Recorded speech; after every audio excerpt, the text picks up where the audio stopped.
This video is part one of our discussion of nucleophilic additions to polar pi bonds.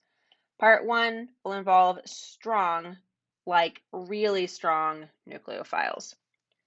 The learning goals for today are that when we are done with this lesson, we should be able to predict the relative reactivity of aldehydes and ketones.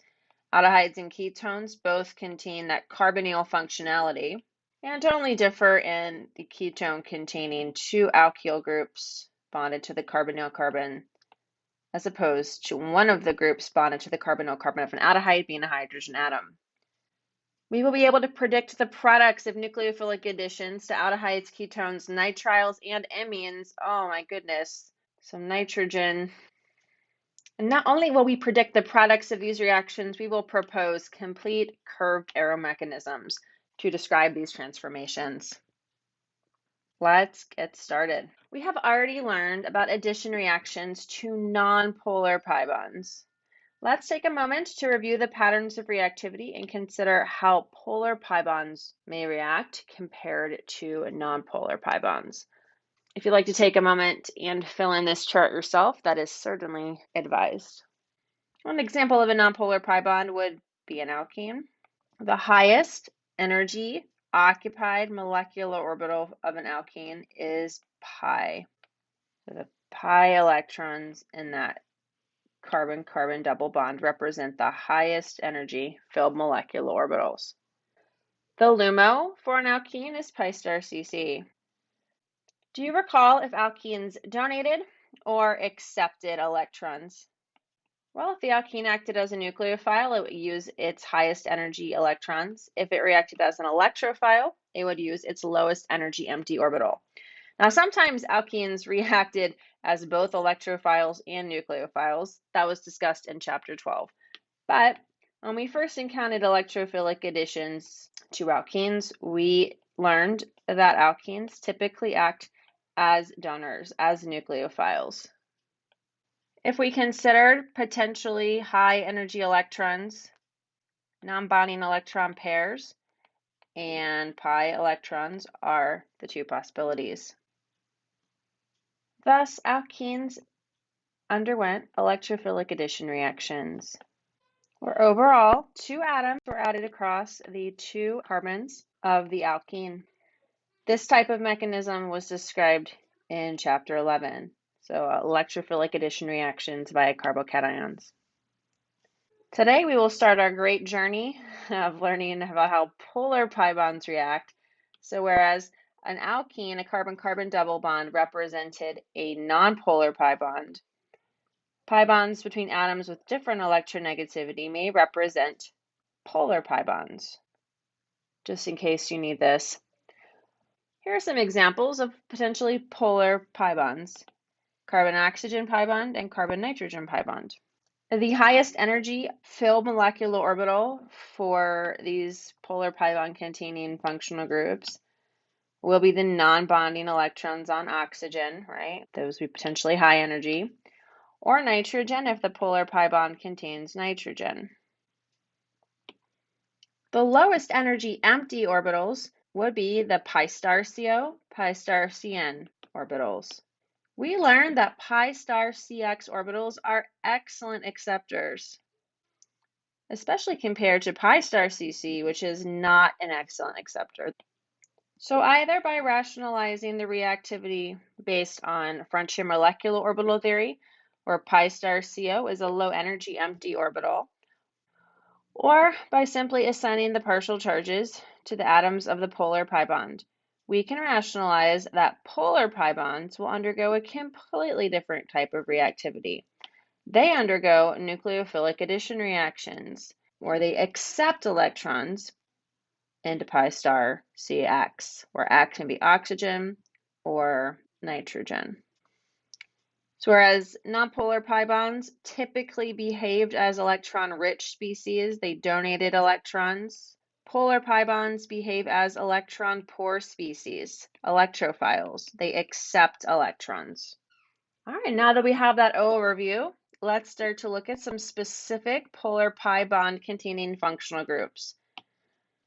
Take a moment and draw all the functional groups that contain nonpolar pi bonds and then all the functional groups that contain polar pi bonds. Alkenes and alkynes are the representative functional groups containing nonpolar pi bonds. The two atoms making the pi bond have the same elemental identity, the same electronegativity, so those are nonpolar bonds. Meanwhile, carbonyl containing functional groups represent molecules with polar pi bonds. Aldehydes, ketones, carboxylic acids, amides, and esters all contain polar pi bonds, namely the carbonyl. There are nitrogen-containing functional groups as well that contain the polar carbon-nitrogen pi bond, such as the imine and the nitrile, where there are two polar pi bonds in the nitrile. Let's focus in now on the functional groups that contain polar pi bonds. Which of these functional groups might behave similarly? Sort them into two groups. Well, we might sort them exactly the way that we have them, and perhaps we sort those three, these two, and maybe you can fit these into one of the groups. Maybe you can't. Let's just put a question. So where do these two groups come from? Well, the aldehyde and the ketone, these have hydrogen or carbon substituents on the carbonyl carbon. Meanwhile, the carboxylic acid, the amide, and the ester are described by resonance structures and have a heteroatom, oxygen or nitrogen, bonded to the carbonyl. These two groups will have some properties in common and some that are different. We will be learning all about all of these classes of molecules as we progress in the next few weeks. Today, however, we will discuss aldehydes and ketones. Also, imines and nitriles. Turns out they fit pretty well into this group. Let's get started. So way back on the introduction slide, we said that nucleophiles might add to pi star CO. Pi star CO is low energy, empty orbital. We can also imagine that the partial positive charge on the carbonyl carbon attracts the electrons of a nucleophile. That nucleophile addition step would result in an intermediate like this. This species is referred to often as a tetrahedral intermediate. The carbonyl carbon goes from sp2 to sp3, trigonal planar to tetrahedral geometry, thus the tetrahedral intermediate. What types of electron-rich species might behave as the nucleophile in this class of reactions? Well, many of the nucleophiles that we will examine today will look pretty familiar. Let's start with cyanide additions to aldehydes and ketones. We have seen that cyanide is an excellent nucleophile in an acid-2 reaction.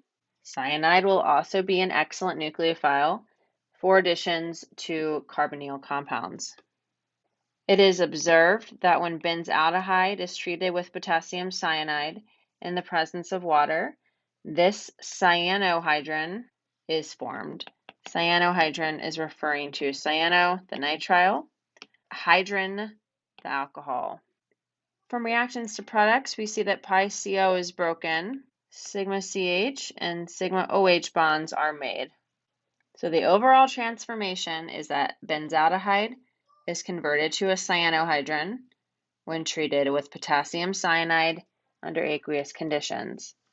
Let's think now about how that happens. We'll start by looking at the generic mechanism. The nucleophile is going to attack pi star CO. It attacks the carbonyl carbon. Then typically there is some proton source present, often water, to generate the neutral compound. Depending on what that nucleophile is, there's some new functional group made. Now let's apply this pattern.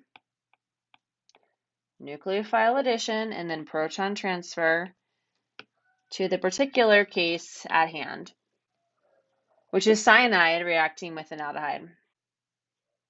I will redraw benzaldehyde at the bottom of the screen here. I will abbreviate phenyl SPH since the carbons of the ring are not reacting in this transformation. Cyanide donates its lone pair to pi star CO, generating this anionic intermediate. There is water around to donate a proton and ultimately generate the cyanohydrin functional group. Good, we've proposed a complete curved error mechanism for this transformation. To the question, what nucleophiles might add to polar pi bonds? Well, we are beginning to have answers. Let's keep a list. Cyanide, delivered as a salt, will react with an aldehyde or a ketone to generate a cyanohydrin. Excellent. Let's see what other nucleophiles might add to polar pi bonds. It has been observed that aldehydes and ketones are in equilibrium with their hydrate forms in the presence of a base catalyst. A closer examination of the hydrate allows us to see literally HOH, water, has been added across the pi bond of the aldehyde or the ketone. We will now propose a complete curved error mechanism for this transformation. I will again abbreviate phenyl as pH. Some nucleophile must be adding to that pi bond, right? Aldehydes and ketones are electrophilic at carbon. They accept electrons into pi star, filling an antibonding orbital breaks a bond. So what is the nucleophile? Well, the most electron-rich species here is hydroxide. And in fact, it does appear that hydroxide has added to the carbonyl. And that's correct. Hydroxide behaves as the nucleophile in this transformation. The product of the nucleophile addition, elementary step, is this anionic tetrahedral intermediate, where now hydroxide has added to the pi bond. This anionic intermediate is certainly basic, and the proton source is water. The anionic intermediate can accept a proton from water, generating the hydrate product.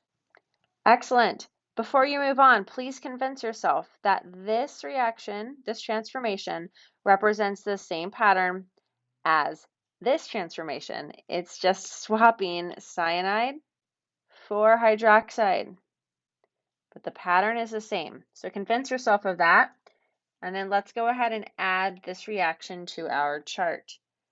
So what is another nucleophile that might add to polar pi bonds?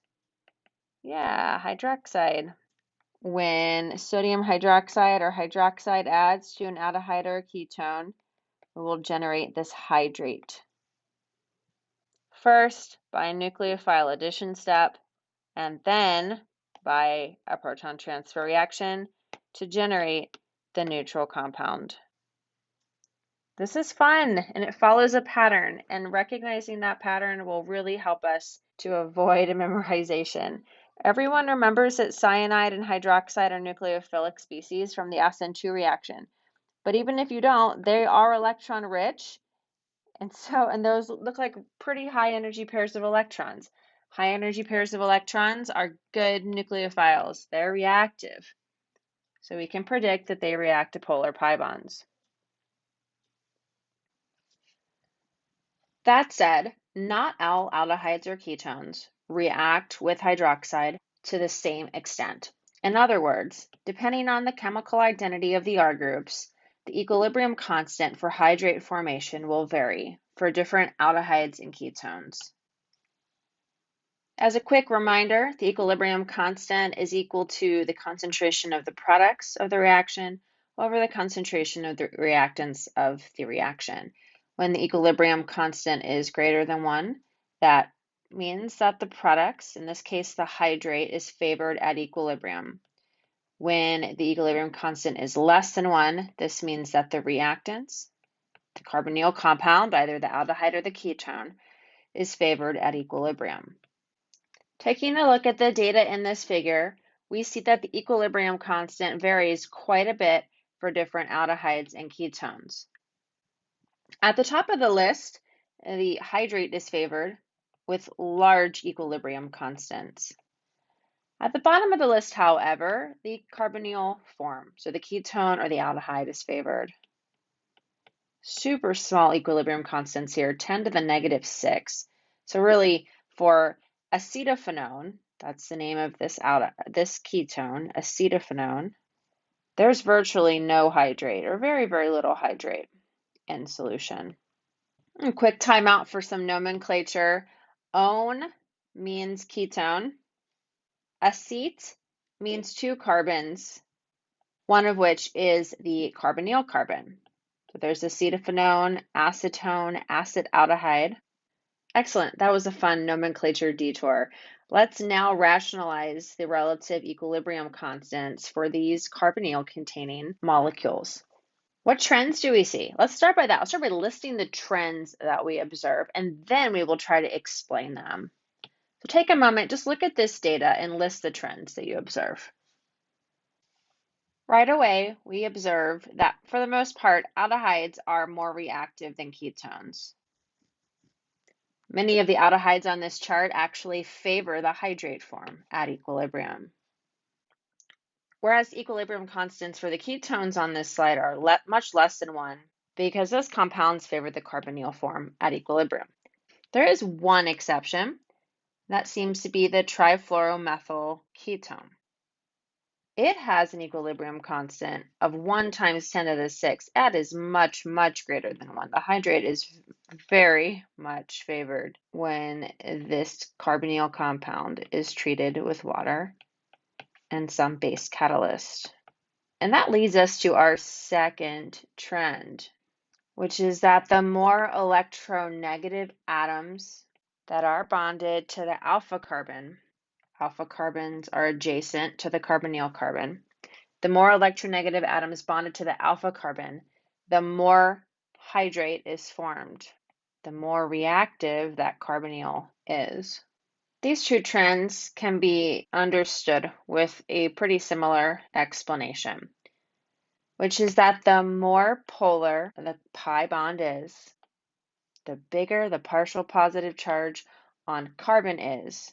The lower energy the LUMO is, so the lower energy pi star is, the more reactive. Thus, the more hydrate is observed. Perhaps that explains why the trifluoromethyl version of acetone and trifluoromethyl acetaldehyde favor the hydrate under these conditions. But perhaps it's not evident how this explanation explains why aldehydes in general are more reactive than ketones. And we need to recall or to learn for the first time that alkyl groups are electron donating groups. And I sort of laugh there because we do already know this, right? We know that tertiary cations are lower energy than secondary cations, and that is because alkyl groups are electron donating. Electrons from the neighboring alkyl groups can be donated via hyperconjugation interactions to the carbocation carbon. Alkyl groups are electron donating. We will abbreviate electron donating groups as EDG. The more electron donating groups, the smaller the partial positive on carbon will be, and the less reactive the ketone will be, the less reactive the carbonyl will be. Try explaining this yourself now or listen to this one more time, and then we'll move on and we'll practice. Let's apply what we've learned and choose the more reactive carbonyl species in each pair. Give it a shot. All right, I hope you paused and tried this yourself. For the first pair, we're comparing an aldehyde to a ketone. And generally speaking, unless there's a bunch of fluorine atoms around, aldehydes are more reactive than ketones. In our next example, we have two aldehydes. They are different in that the aldehyde on the right side of this screen has a chlorine atom that is beta to the aldehyde, so alpha, beta. Well, what does that matter? Well, we do know that halogens, chlorines, are electron withdrawing groups through the sigma framework, meaning inductive effects due to their electronegativity. That makes for a bigger partial positive on this carbonyl carbon, and thus that aldehyde will be more reactive than the unsubstituted benzaldehyde. So the ortho-chlorobenzaldehyde more reactive than the unsubstituted due to the electronegativity of that chlorine substituent. Next example, there's acetone, which is a ketone, and then there's this trifluoromethyl version of acetone. We know fluorine is the most electronegative atom, and it must really be withdrawing electron density from that carbonyl carbon. It is much more polarized. It also lowers the energy of the LUMO. It lowers the energy of sigma star CO. So the trifluoromethyl analog of acetone is much, much more reactive than acetone itself. Now you may have gone back and looked at this slide to see, and that brings me to a very important point. We should not memorize the data on this page. Do not memorize it. If you want to memorize something, you can memorize the trends, or better yet, understand the explanation, and then the explanation will lead you to the trends should you need to apply them. Do not memorize these numbers. It's a waste of your time and it will make me very sad. And on a quiz or exam, you'll have new examples. You won't have examples from that table. Last pair of molecules, there's a ketone, cyclohexanone, and an aldehyde. Again, alkyl groups are electron donating groups via hyperconjugation. Electron donating groups will decrease the partial positive on the carbonyl carbon, and so the aldehyde will be more reactive than the ketone. Good work. Let's look at some more nucleophilic additions to aldehydes and ketones. I'm really excited. I hope you are too. Let's keep going. The next reaction that we will look at is the reduction of aldehydes and ketones with sodium borohydride. I want to unpack a lot of these terms here, reduction, and then we need to review what sodium borohydride is. Let's take a look at the overall transformation. Now I'm going to draw it out for both aldehydes and ketones, but it's really the same thing. Aldehydes and ketones will react with sodium borohydride in the presence of either water or an alcohol solvent. It really depends on the solubility of the aldehyde or ketone. So typically an alcohol solvent. And just to be clear, you have encountered sodium borohydride before. Epoxides react with sodium borohydride. Sodium borohydride donates hydride. And we'll talk about the exact mechanism in just a minute, but it donates hydride, and it is a strong nucleophile. So it's going to react at the less substituted carbon of the epoxide. Okay, so that carbon started out with 2 hydrogens, but now it has 3 because hydride added 1 hydrogen. The sodium borohydride added that hydrogen. What's happening here is very, very similar, except that instead of breaking a carbon-oxygen sigma bond, the carbon-oxygen pi bond will break. And that is simply because although sigma star CO was the LUMO for the epoxide, and so that orbital accepted the electrons from hydride. For aldehydes and ketones, it's pi star CO. It's that carbonyl carbon that has that partial positive charge, and that is the carbon that will react with hydride, and the pi bond will break. Both the aldehyde and the ketone will generate alcohol product.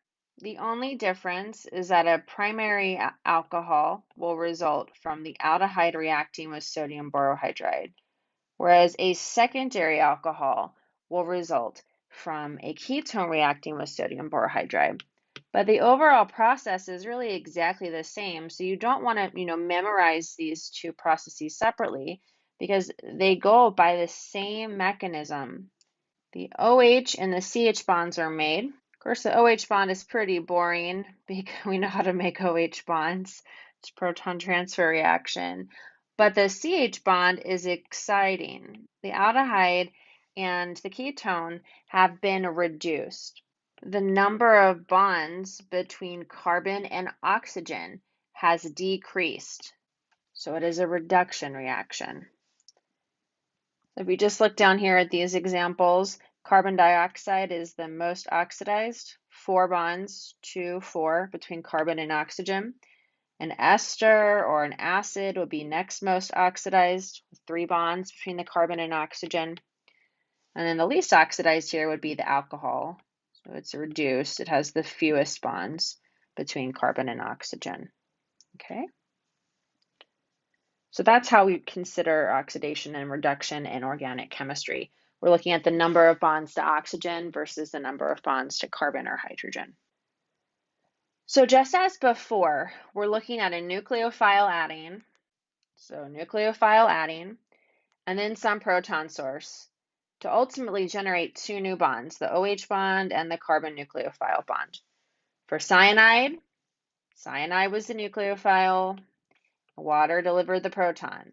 For hydroxide was the nucleophile, and water delivered the proton. For sodium borohydride delivers a hydride nucleophile, which makes a bond to carbon, and then ethanol or water is the proton source. We see a trend with those proton sources, right? It's alcohols and water. Good, so now that we know overall what happens, let's go ahead and figure out how it happens. How it happens is the complete curved arrow mechanism. You already know how sodium borohydride reacts from how it reacts with epoxides, right? So why don't you go ahead and use what you know to try to propose a complete curved arrow mechanism for this transformation. We examine the reactants and products and identify an aldehyde being converted to an alcohol. We know that sodium borohydride provides a hydride nucleophile. It is a hydride source. We can think about sodium borohydride in 2 ways. We can think about it just providing hydride, so hydrogen with a lone pair, or we can think about how it really reacts, which is closer to donating the electrons in the sigma BH bond. Either way is okay. I will accept either way. Aldehydes react with nucleophilic sodium borohydride because they are electrophilic. Aldehydes have this low energy LUMO to accept electrons with. Also, if you don't like that, you can think about the fact that the carbanion has a partial positive charge on it and is reactive with electron-rich species, like hydride. All right, we'll show this reaction mechanism both ways. We can see that the pi bond breaks in the reactant, and we form the CH and the OH bonds. The first thing that happens is breaking that pi bond and forming the CH bond. The electrons in sigma BH add to pi star CO. This is a nucleophile addition elementary step. A nucleophile is adding to a pi bond. Fill pi star and break the pi bond. The alkoxide intermediate is basic, and there is alcohol solvent around. Alcohol donates a proton to the alkoxide. This is a proton transfer step, where the alkoxide acts as a base, accepting this proton with its pair of electrons. Excellent. If we wanted to draw this out with the simplified mechanism, we would just use hydride and have that attack. And we would be imagining that the non-bonding pair of electrons on hydrogen act as the nucleophile. And again, pi star CO is always acting here as the acceptor orbital. And that's it. Not so bad, right? And we'll just make a note. The same mechanism applies to ketones. Just there will be a secondary alcohol instead of a primary alcohol product. Just because the number of alkyl groups you started with is different. Good, we've got this. We're going to move on to our next reaction. Our next reaction involves another familiar nucleophile. That is lithium aluminum hydride, LiAlH4, LAH for short. I have very good news for you, which is that this is the same overall transformation as for sodium borohydride with aldehydes and ketones, meaning that an aldehyde will be converted to a primary alcohol, just as we saw for reaction of aldehydes with sodium borohydride, and a ketone will be converted to a secondary alcohol, just as we saw for sodium borohydride. The difference between the two sets of reactions is simply in the conditions. For use of lithium aluminum hydride, the nucleophile and the proton source must be added in different steps. So the nucleophile is added, and then there is an acidic workup step. In lab, we would call that a neutralization. That's what it's called everywhere. This might be redundant since I've already said it's the same transformation overall as for sodium borohydride, but these reactions do represent reductions. Overall, the number of bonds between carbon and oxygen decreases. Okay, I think there's a very large elephant in the room, which is if the transformation is the same for sodium borohydride, it's exactly the same, then why are we learning this reagent? Like, why are we learning it? It seems dumb. I promise you, it's not dumb. These reagents are different and with different functional groups. So with different carbonyl compounds with different polar pi bonds, not aldehydes and ketones. The two reagents, sodium borohydride and lithium aluminum hydride, will have different reactivities. So they do have different uses, and you do need to know them both because for some functional groups, they will do different things. And we can see the difference between them here. There's a two-step addition between the nucleophile and then the proton source, whereas for sodium borohydride, the nucleophilic source and the proton source could all be added in the same step. The reason that LAH has to be kept separate from the proton source is because LAH is a much stronger reducing agent than sodium borohydride.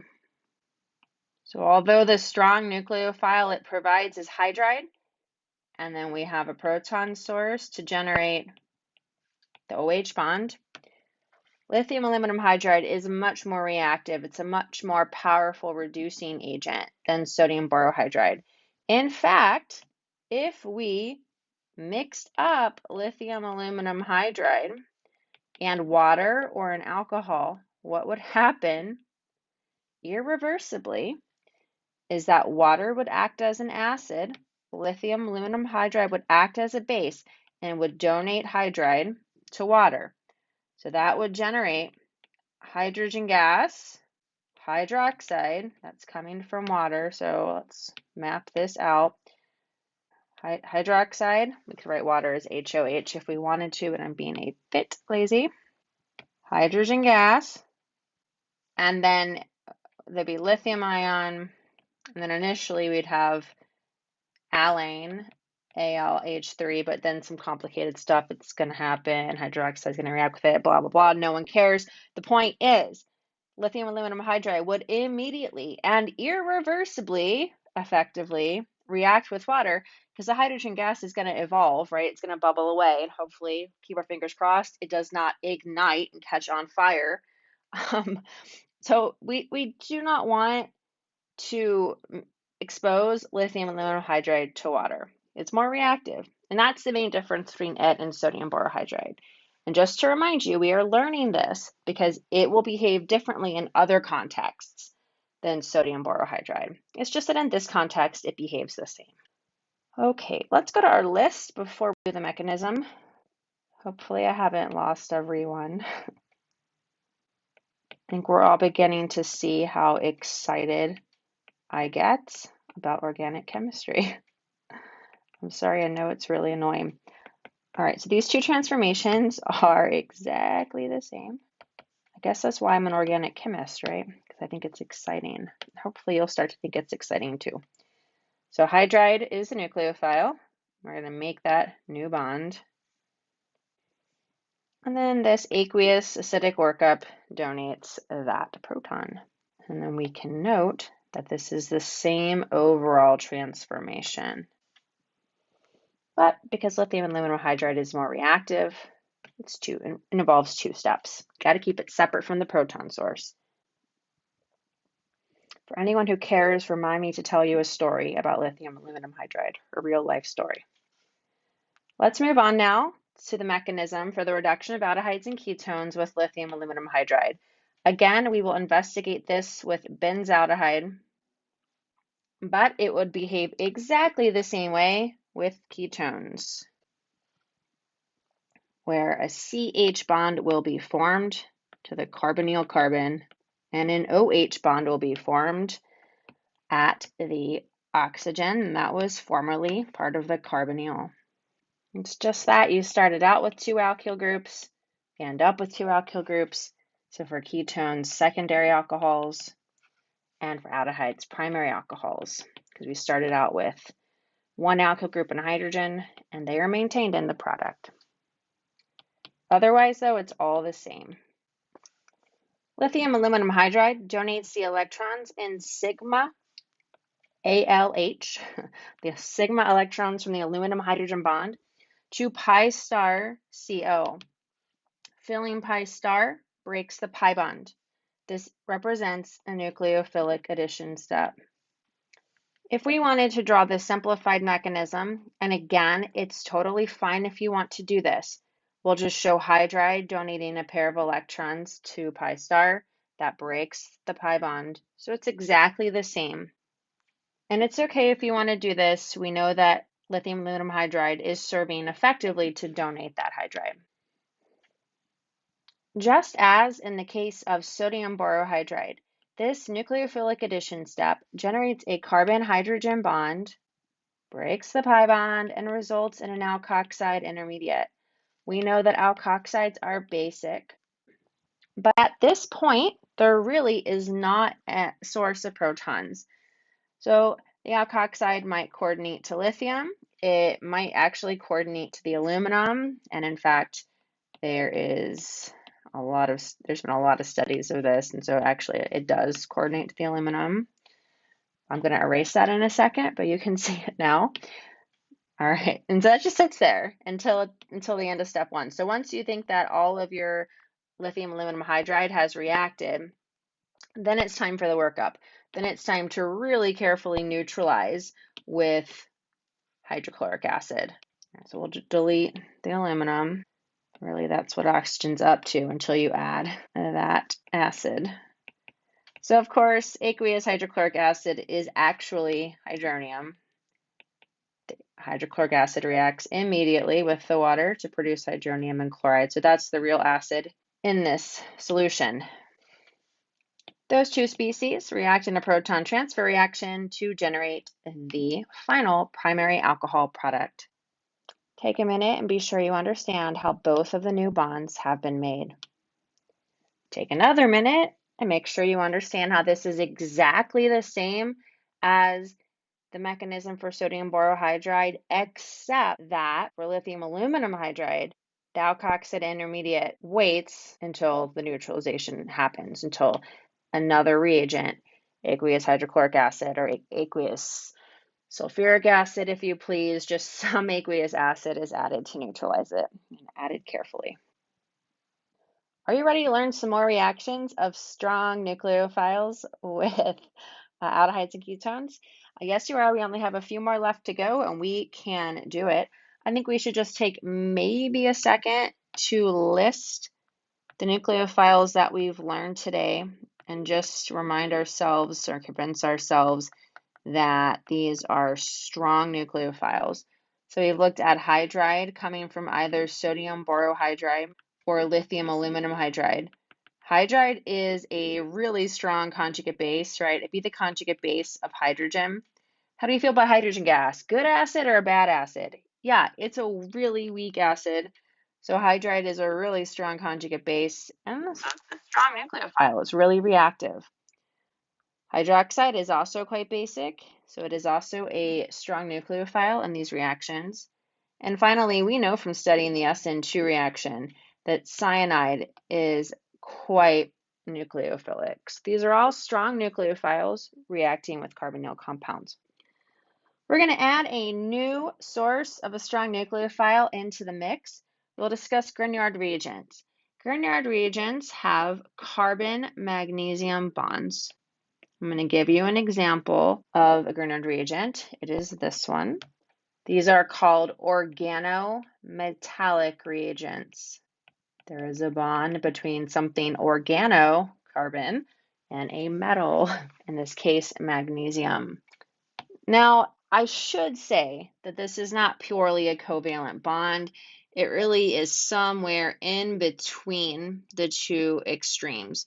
It's somewhere in between a covalent bond between carbon and magnesium and an ionic bond between carbon and magnesium.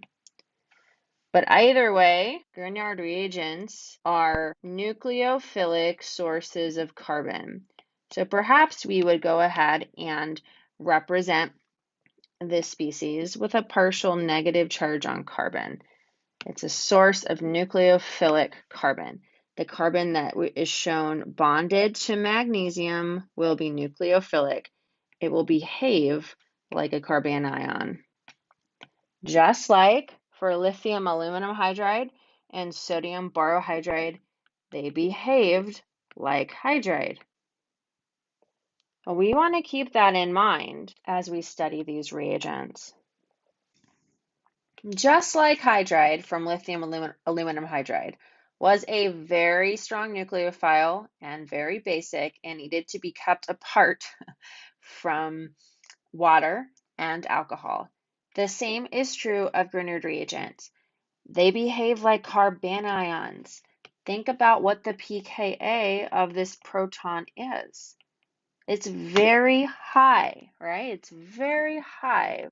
If this is a weak acid, then this species' carbanion is a strong base.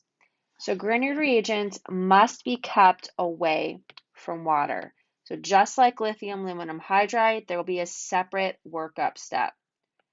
Now I gave you a specific example of a Grignard. I gave you an example of phenyl magnesium bromide, or phenyl Grignard.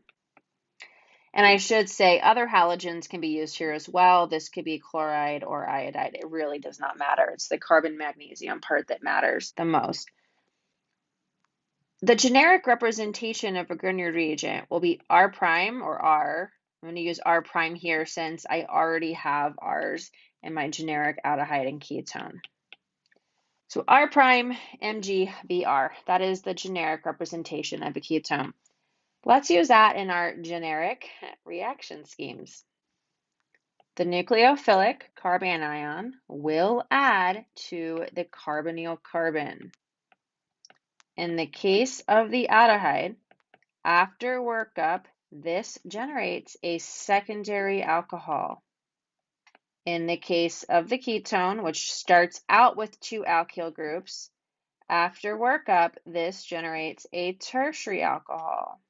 This new carbon-carbon bond is made. Then, of course, from the workup comes the hydrogen, making the OH bond. Now, this process also represents a reduction. The overall number of bonds between the carbonyl carbon and oxygen decreases from 2 bonds between carbon and oxygen in the aldehyde or the ketone, and simply 1 bond between carbon and oxygen in the secondary and tertiary alcohols. But there is something much more exciting going on here. Do we see it yet? A carbon-carbon bond has been generated between what was the carbonyl carbon and then the anionic carbon of the Grignard. A carbon-carbon bond has been generated. This is incredibly exciting, and why is that? Well, synthetic chemists make organic compounds, and organic compounds are made of carbons. So we can start from simple, meaning few carbons, compounds bought at the chemical store, and use these reactions to bring them together and make more complex carbon-containing compounds that are of interest to us because we want to study them or because we want to do something with them, like make a pharmaceutical agent or make a new material. But forming carbon-carbon bonds is very important for the toolbox of any synthetic organic chemist, which you all are, at least until the end of the semester. So this lesson is all about strong nucleophiles adding to polar pi bonds. What is the strong nucleophile here? It's the carbanion, which we can imagine is R prime minus. Just like we imagined that for the phenyl magnesium bromide that we considered at the beginning of this slide.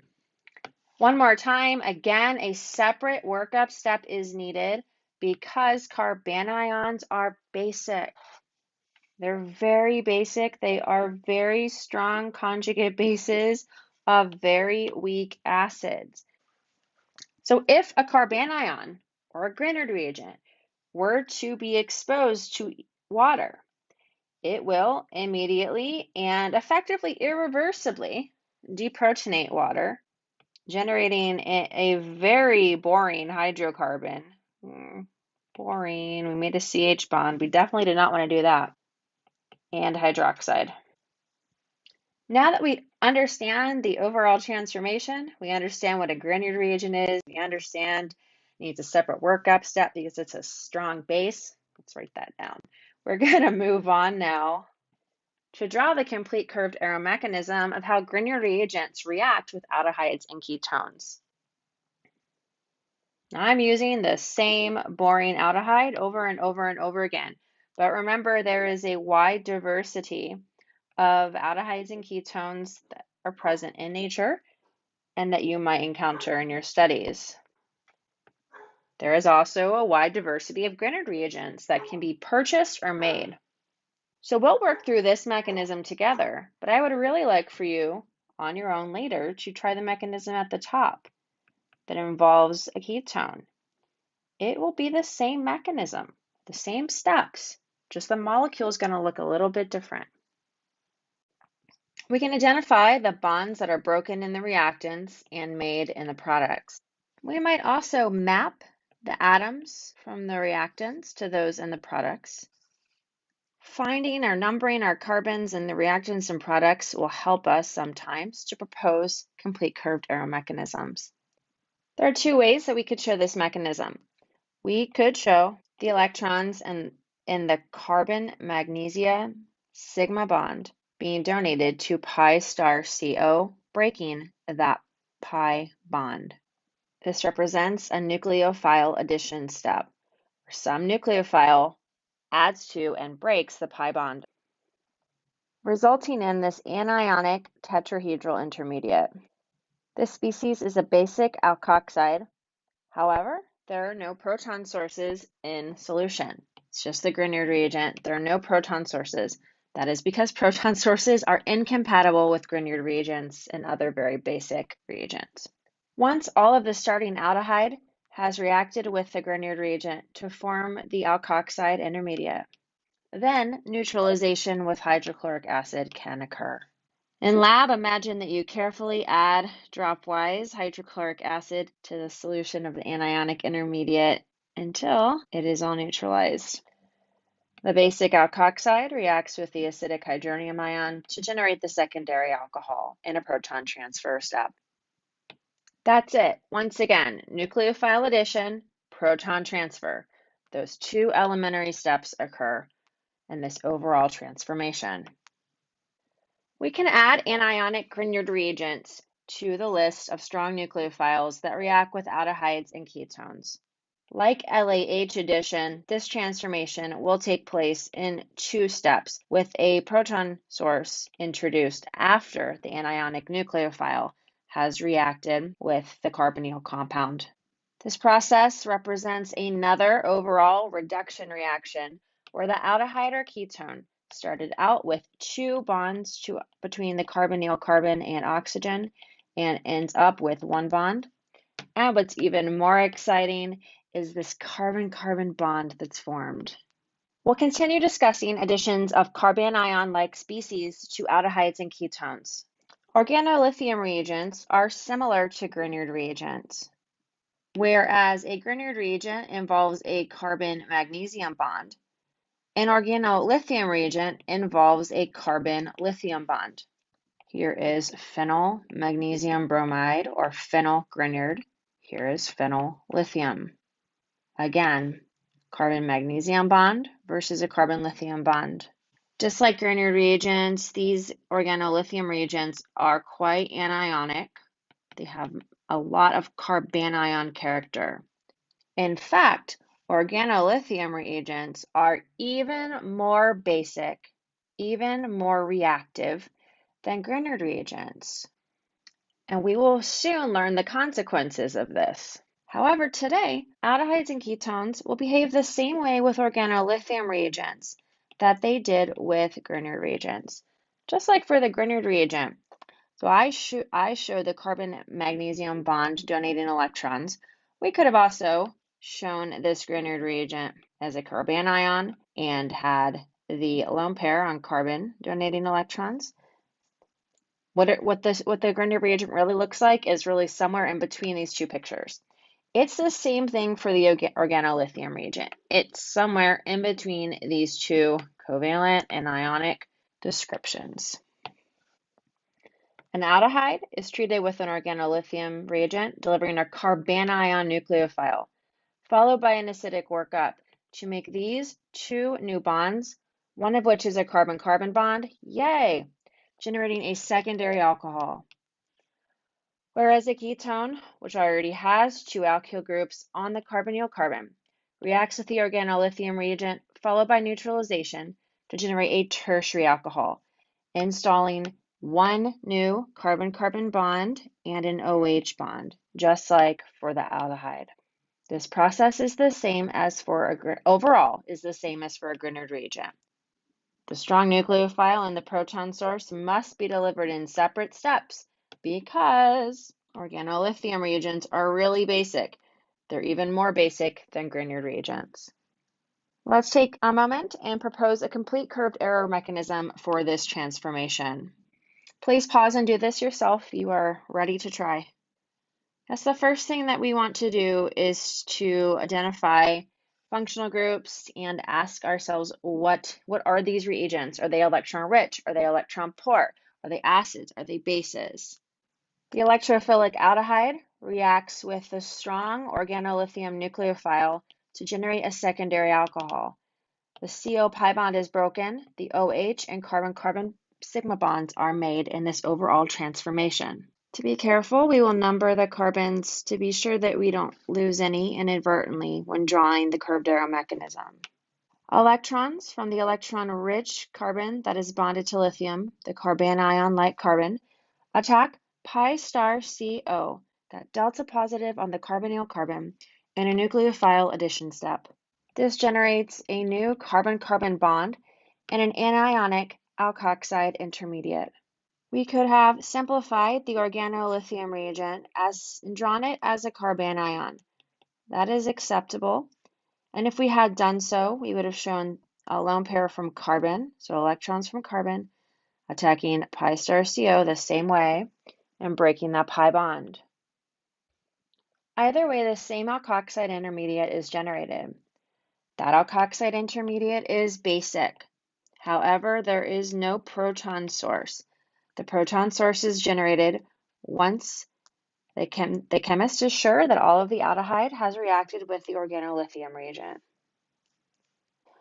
Once the proton source is introduced, once the reaction mixture is neutralized with aqueous hydrochloric acid, then the alkoxide intermediate reacts with the hydronium acid to generate the secondary alcohol, making the OH bond in a proton transfer elementary step. Overall, this transformation happens exactly the same way as for the Grignard reagent. We can add this transformation to our chart, where the strong nucleophile this time is the carbanion again. So we've seen cyanide, hydroxide, hydrate, carbanion, and now carbanion once more. We might make one note here, which is that the organolithium reagent is even more basic and more nucleophilic than the Grignard reagent, even though they both deliver a carbanion. Good. We're ready to keep going. The final nucleophile we will study today is called a Wittig reagent. A Wittig reagent is a special type of carbanion. That carbanion is in the form of what's called a phosphonium ylide.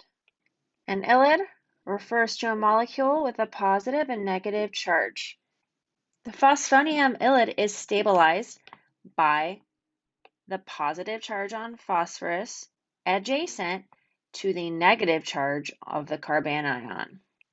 You might sometimes see these electrons shared as a double bond between carbon and phosphorus. I won't draw that structure since there's probably very little overlap between carbon and phosphorus, and the orbitals differ greatly in size. All right, so carbanion, that is a strong nucleophile. Remember the theme for today. Aldehydes or ketones react with the phosphonium ylide in the following way. We'll use a generic Wittig reagent here, but R and R prime, they could be alkyl groups. They could be hydrogens. They could be the same. They could be different. There's a wide variety in Wittig reagents that one encounters as a synthetic chemist. Now, what we'll discuss here is what I like to call the fake mechanism. So when you want to predict the product of a Wittig reaction, all you do is you take the aldehyde and replace pi CO with a pi CC bond between the carbonyl carbon and the carbon of the Wittig reagent, and then send phosphorus on its way. Okay, here's the carbonyl carbon. Here's the carbon of the Wittig reagent. All right, so that's how we will predict the products of a Wittig reaction. An aldehyde is converted to an alkene. All right, let's take a look at this in action. Let's draw the actual real mechanism. I like to call this the fake mechanism. Let's draw the real mechanism, the complete curved arrow mechanism. The phosphonium ylide is electron rich and donates the electrons in this non-bonding orbital on carbon to pi star CO in what is a nucleophile addition step, generating a tetrahedral intermediate that looks like this. We will refer to the product resulting from the nucleophile addition elementary step more and more commonly as a tetrahedral intermediate. The sp2 trigonal planar carbon has become tetrahedral following addition of the nucleophile. So tetrahedral intermediate is just a generic term for the product of this nucleophile addition elementary step. Now this tetrahedral intermediate undergoes an interesting reaction. The oxygen of the carbonyl makes a bond to phosphorus in a coordination step. Why? How could I have predicted this? It would have maybe been difficult for you to predict unless you remembered that oxygen and phosphorus make strong bonds. Now this cyclic intermediate undergoes a decomposition where the electrons in the carbon-phosphorus bond make a pi bond between the two carbons, and the electrons in the carbon-oxygen bond go to oxygen. That results in triphenylphosphine oxide, this molecule, which is extraordinarily stable. Again, sometimes you see a double bond between oxygen and phosphorus. That is not what this molecule really looks like. There really is very little pi overlap between oxygen and phosphorus, so I'm not going to draw it that way. But if you see a double bond there, that's no big deal. It's the same molecule. The formation of this molecule and this just really stable phosphorus-oxygen bond is the driving force of this entire reaction to generate the alkene product. As I said on the previous slide, you take the carbonyl compound. So here's the phenyl ring, there's the carbonyl. This right here, that was the carbonyl carbon, and then there's the hydrogen that was bonded to it. That carbonyl carbon makes a pi bond to the carbon of the ylide. And then we can see that the two methyl groups that were bonded to the ylide carbon, to that anionic carbon, they are retained in the product. Let's first talk about why on earth anyone would use this reaction. It looks quite odd, right? And then we will add it to our reaction chart. Let's propose a synthesis of this alkene from benzaldehyde. Yes, synthesis is back. So we want to convert an aldehyde to an alkene. And we need to propose the reagents, the intermediates, everything, the synthetic path from starting material to products. Now, when we approach a synthesis problem, we do want to employ retrosynthetic analysis.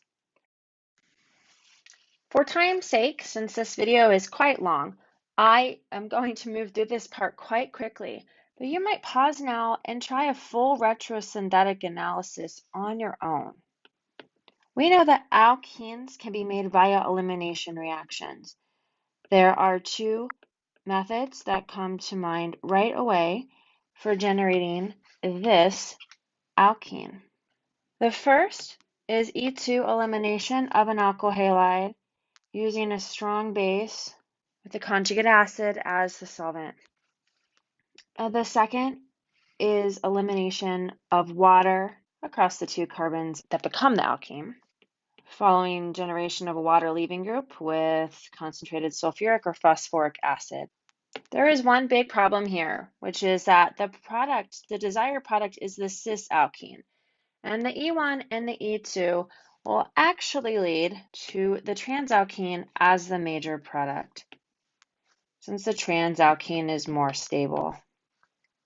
So routes involving E1 and E2 reactions will not be the best way to synthesize that cis alkene. It will not be the major product of the E1 or the E2 reaction. However, I would suggest that you consider what reagents are necessary to convert the aldehyde into this alcohol intermediate, as well as the reagents needed to convert the aldehyde into this alkyl halide intermediate. Do that on your own. I promise reactions described in today's video are involved in these transformations. Let's keep our focus again for the sake of time on how to generate the cis alkene. That is one of the most important features of the Wittig reaction. It typically generates cis alkenes when stereoisomers are possible. This, of course, is significant for the reason that we've already discussed. Cis alkenes are less stable than trans alkenes. So being able to generate them selectively is really special. And if you want to know how that works, you can certainly read about it, and I encourage you to do so. Or ask me. We just can't talk about it in this video right now. Now this is a tough synthesis just because both parts of the molecule look pretty similar, but I've mapped on the aldehyde for you. And then now remember that the carbon that ends up making a carbon-carbon bond to that aldehyde carbon, that is the ylide carbon in the Wittig reagent. Okay, so we need that carbon, that's the ylide carbon. So this one right here, it's bonded to a hydrogen and a phenyl ring. So let's add those on to this carbon. So hydrogen, phenyl, and then triphenylphosphine. All right, and that's it. We did it.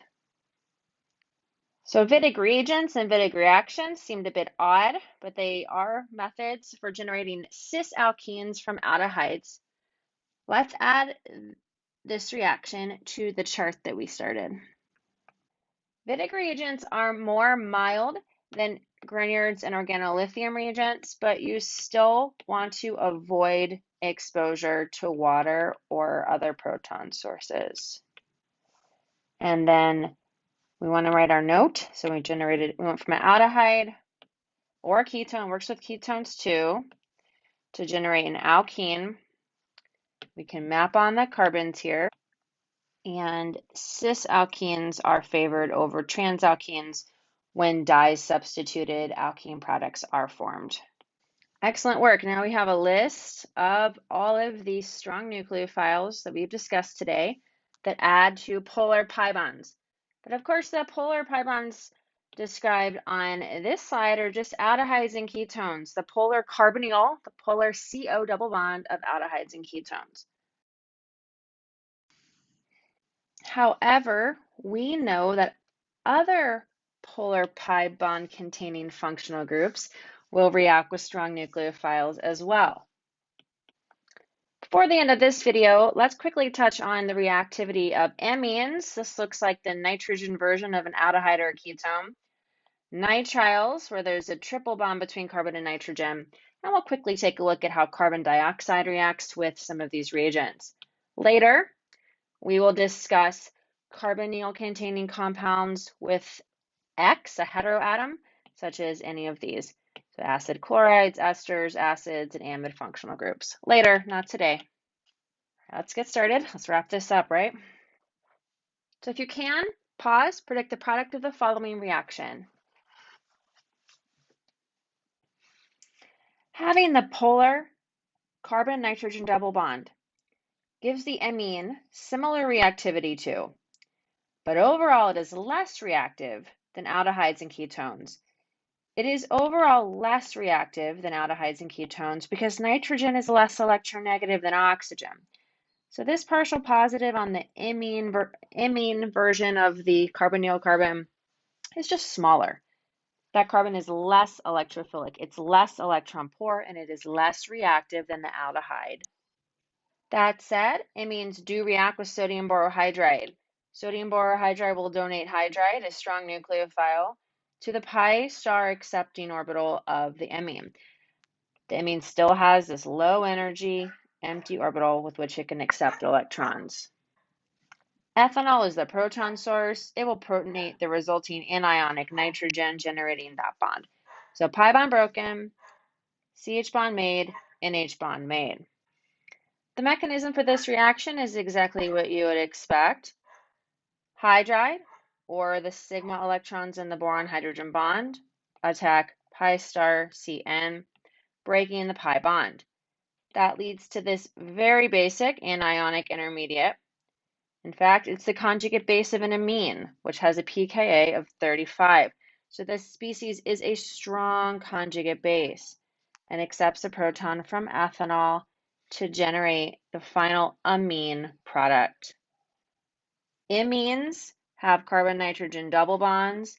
Amines have carbon-nitrogen single bonds. How would you expect an imine to react with lithium aluminum hydride? Yes, you would expect an imine to act as an electrophile to accept electrons into that low line, that low energy pi star Cn orbital, and for lithium aluminum hydride to donate hydride. Remember, lithium aluminum hydride is even a stronger donor than sodium borohydride, and that's why there's two steps here. The proton source must be delivered in the second step. The same product is observed as with sodium borohydride. So the imine is converted to the amine. Same exact mechanism as drawn down here. All right. Now how about nitriles? How do you expect nitriles to react with lithium aluminum hydride? Yes, the nitrile has two polar pi bonds. It has two low-lying pi star Cn orbitals, and it will accept hydride from lithium aluminum hydride. Now, because it has two pi bonds, I bet it accepts two equivalents of hydride. What would that look like? Two hydrides, one at a time, obviously, and we're just looking at the overall transformation.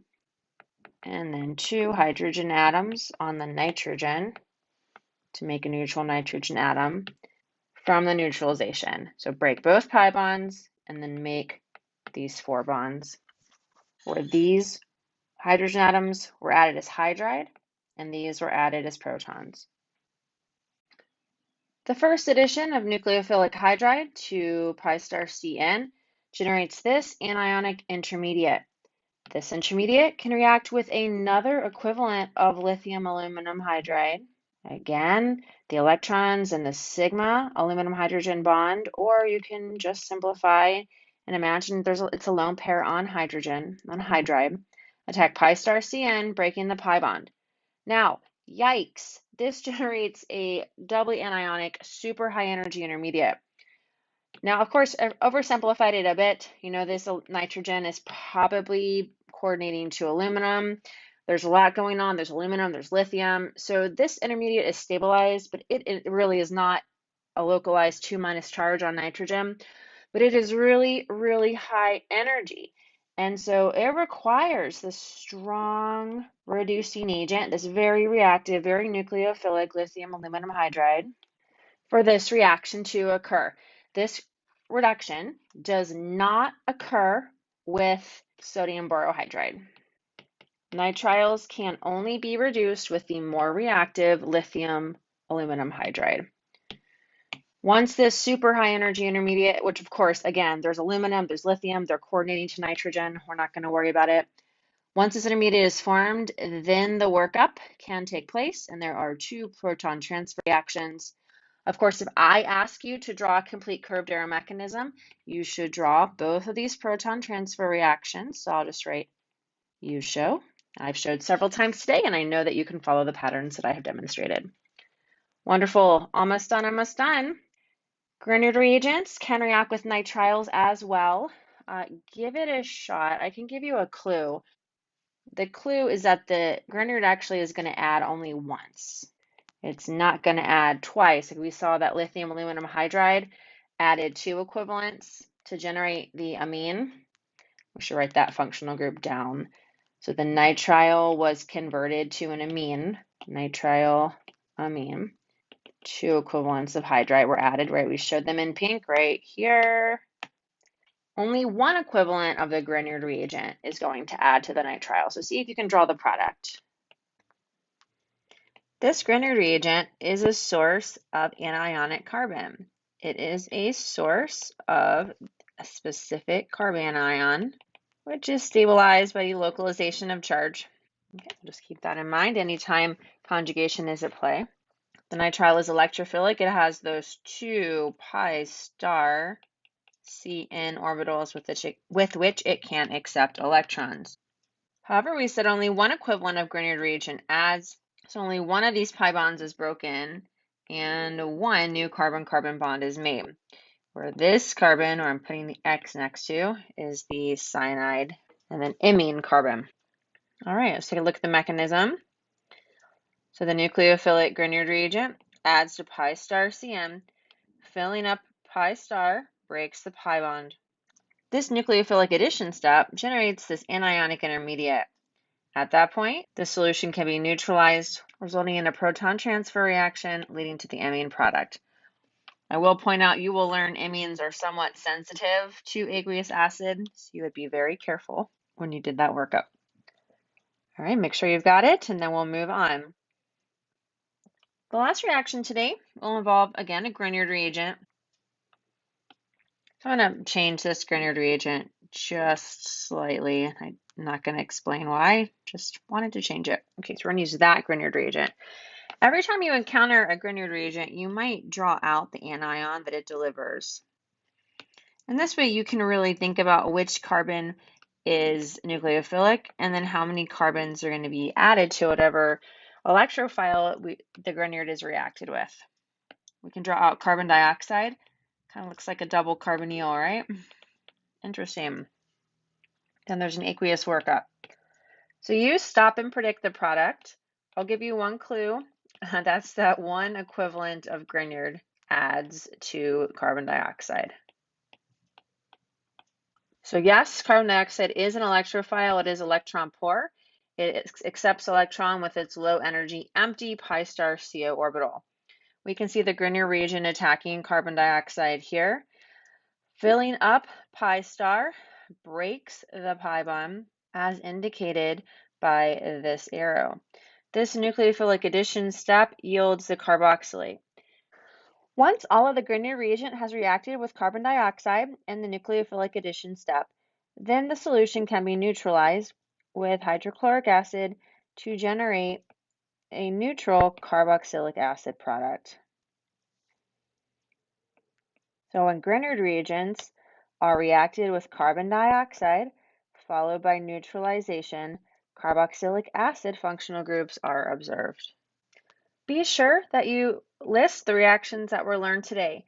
I tried to model some good behavior, which is that you should indicate the functional groups of the reactants and products and which bonds were broken in the reactants and formed in the products. For each of these reactions you learned, consider how it meets the general pattern discussed at the beginning of this video. I've done some of this for you already on these pages, but we haven't added the reactions of imines, nitriles, or carbon dioxide. Remember that the overarching pattern for the reactions today was a nucleophilic addition followed by a proton transfer step. 2 new bonds were made overall. An OH bond that was made in the second proton transfer step and a carbon nucleophile bond made in that first nucleophilic addition step. Today we did discuss strong nucleophiles, meaning really reactive ones. And the strength and reactivity and basicity of these nucleophiles did depend on their individual identities, but the pattern represented by these reactions is the same. Be sure to summarize and revisit your learning goals. This is a very, very long video. This first learning goal we discussed at the very beginning, and we've been working on these two goals for the remainder of the video. So be sure that you can you make your reaction chart, and then that you're also able to draw the curved arrow mechanisms for all of these reactions. I know it seems like a lot, but remember, they're all going by the same pattern.